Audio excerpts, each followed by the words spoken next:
वर्तमान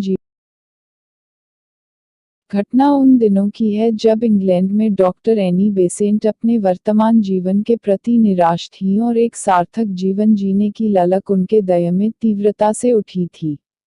एक दिन अंधेरी रात्रि सभी परिवारजन गहरी नींद में सोए हुए थे। केवल वही जाग रही थी और आत्मा की शांति के लिए इतनी बेचैन हो उठी कि इस जीवन से भाग जाने का ख्याल मन में लाकर सामने रखी जहर की शीशी लेने के लिए चुपके से उठी, लेकिन तभी किसी दिव्य शक्ति की आवाज ने उन्हें आगे बढ़ने से रोक दिया। क्यों? जीवन से डर गई। सत्य की खोज कर। ये सुनकर वह चौंक गई। अरे, यह आवाज किसकी है? कौन मुझे भागने से रोक रहा है?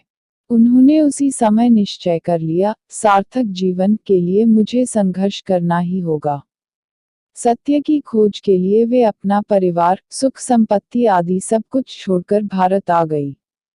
उन्होंने साध्वी जैसा जीवन यहाँ ग्रहण किया और विश्व को भारतीय जीवन दर्शन के रंग में रंग देना ही अपना मुख्य उद्देश्य बना लिया।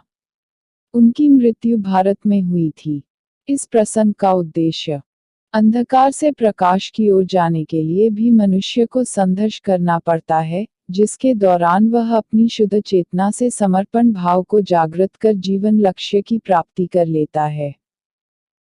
ऐसे संघर्षवान व्यक्ति की ईश्वर भी सहायता करता है, बशर्ते वह सच्ची लगन व उत्साह के साथ सार्थक जीवन के प्रति संकल्पकृत है और उसकी आंखें निर्धारित लक्ष्य पर केंद्रित हैं।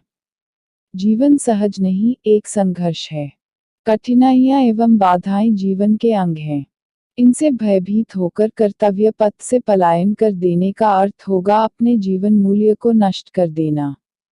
सत्य तो यह है कि कठिनाइयों और दुखों पर विजय प्राप्त करके ही मानव ने इस भौतिक संसार का इतना ऊंचा विकास किया है।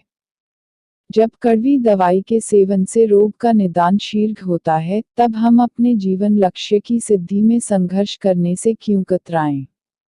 हेनरी फोर्ड का कथन ध्यान देने योग्य है। त्रेता युग में श्रीराम जी को 14 वर्ष का वनवास मिला था और फिर लंका पर विजय प्राप्त करने के पश्चात लौटने पर राजगद्दी मिलते ही उन्हें सीता जी के निष्कासन पर एकला जीवन लेना पड़ा था। द्वापर युग में श्री कृष्ण के होते हुए भी धर्मराज युधिष्ठिर सहित 5 पांडव भाइयों को 12 वर्ष का वनवास और साथ में 1 वर्ष का अज्ञातवास झेलना पड़ा था। स्पष्ट है, यह जीवन संघर्ष आदिकाल से चला आ रहा है।